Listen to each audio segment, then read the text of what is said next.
शेतकरी मित्रांनो नमस्कार, मी वैभव तुमच्या सगळ्यांचं आजच्या या व्हिडिओमध्ये मनापासून स्वागत करतो।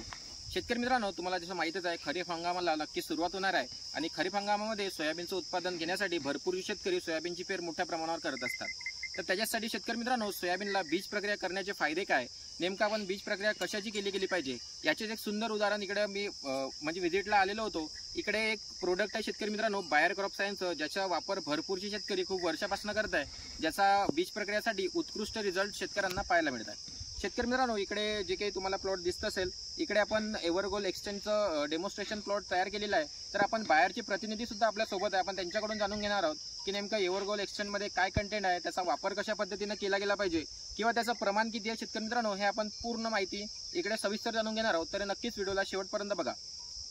तर मित्रांनो, हे आहे अक्षय बडवाईक, पार्शनी ब्लॉकमध्ये बायर क्रॉप सायन्ससाठी काम करत असतात। तर आता आपण त्यांच्या तोंडून ऐकून घेणार आहोत की नेमकं एव्हरगोल्ड एक्सटेंड आहे काय आणि त्याचा वापर कसा करायचा, या सगळ्या गोष्टी आपण त्यांच्याकडून ऐकून घेऊया। नमस्कार शेतकरी मित्रांनो, माझं नाव अक्षय बडवाईक, मी राहणार पार्शनी, मी बायर क्रॉप सायन्स कंपनीचा प्रतिनिधी आहे। आज आपल्या समोर येण्याचं कारण म्हणजे बायर कंपनी सीड ट्रीटमेंटचं प्रोडक्ट एव्हरगोल्ड एक्सटेंड।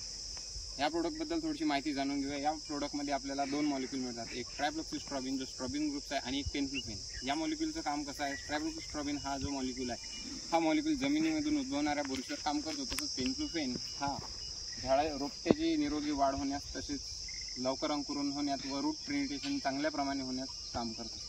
तर आज आपण रोशनभाऊ मल्ले, राहणार खंडाळा, यांच्या शेतावर आपण बॅकयार्ड डेमॉन्स्ट्रेशन या पद्धतीने हे प्रोडक्ट आपण शेतकऱ्यांसमोर इंट्रोड्यूस करत आहोत। आपण बघू शकता या ठिकाणी आपण एका ठिकाणी आपण अनट्रीटेड प्लॉट तयार केलेला आहे आणि दुसऱ्या ठिकाणी आपण ट्रीटेड प्लॉट तयार केलेला आहे। हे करण्यामागचं कारण म्हणजे असं 5 ते 6 दिवसानंतर आपण यामधले रिझल्ट बघून घेणार आहोत की कोणता प्लॉट आपल्याला कसे रिझल्ट मिळतात आणि अनट्रीटेडचे कसे रिझल्ट मिळतात आणि ट्रीटेडचे कसे रिझल्ट मिळतात। तर बडवाईक साहेब, तुम्हाला एक प्रश्न होता, आमच्या शेतकऱ्यांना सांगा की नेमकं एव्हरगोल्ड एक्सटेंडचा आपण वापर किती प्रमाणात केला गेला पाहिजे। एव्हरगोल्ड एक्सटेंडचा वापर करावा असं झालं 1 किलो बियाण्यास 1 ml एव्हरगोल्ड एक्सटेंड याप्रमाणे आपण वापर करू शकतो व त्यासोबतच 10 ml पाणी। म्हणजे समजा जर आपल्याला 1 क्विंटल बियाण्याला जर याची बीज प्रक्रिया करायची आहे तर 100 ml ची बॉटल त्यासोबत 1 लिटर पाणी, या प्रकारे आपण याची बियाण्याला बीज प्रक्रिया करू शकतो। आणि हे बीज प्रक्रिया केल्यानंतर आपण किती दिवसांना केली पाहिजे किंवा किती दिवसांना आपण पेरू शकतो? बीज प्रक्रिया केल्यानंतर हे बियाणं आपण एका महिन्यापर्यंत ठेवून 1 महिन्याच्या आतमध्ये कधी पण पेरू शकतो।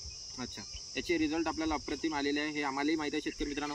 आणि तुम्ही सुद्धा जर बीज प्रक्रिया करणार असाल तर नक्कीच एव्हरगोल्ड एक्सटेंडच करा, तुम्हाला चांगल्या पद्धतीचा फायदा झालेला पाहायला मिळणार। धन्यवाद शेतकरी मित्रांनो।